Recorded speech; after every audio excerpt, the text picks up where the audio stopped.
elle peut durer 3 semaines, elle peut durer 6 mois, elle peut durer 2 ans, mais ça n'est vraiment qu'une pause parce que les raisons pour lesquelles Israël et les États-Unis ont attaqué l'Iran, elles n'ont pas disparu. C'est-à-dire que il y a le prétexte de l'uranium, de l'enrichissement de l'uranium iranien, mais c'est un prétexte qui vaut depuis 20 ans maintenant. Donc, il n'est pas nouveau, mais il y a aussi, il faut affaiblir ce pays qui reste une puissance dans la région, et Israël ne veut pas qu'il y ait d'autres puissances qu'elle dans la région. Je résume un peu, mais c'est sûrement, c'est beaucoup plus compliqué que ça, mais ça s'apparente à ça.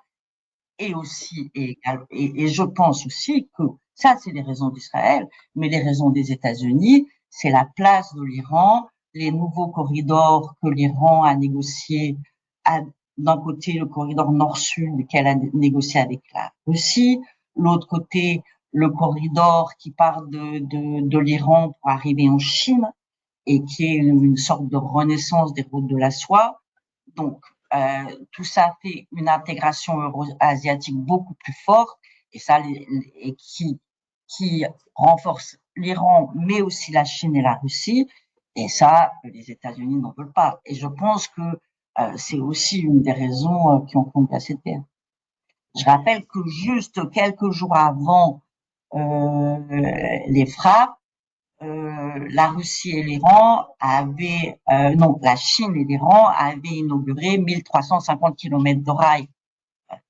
J'ai pas les noms entre leurs deux pays, ce qui fait que le commerce va aller beaucoup plus vite, l'intégration va aller beaucoup plus vite, les liens entre la Chine et l'Iran vont se renforcer. Et donc, c'est un renforcement des BRICS, c'est un renforcement de l'organisation de la coopération de Shanghai.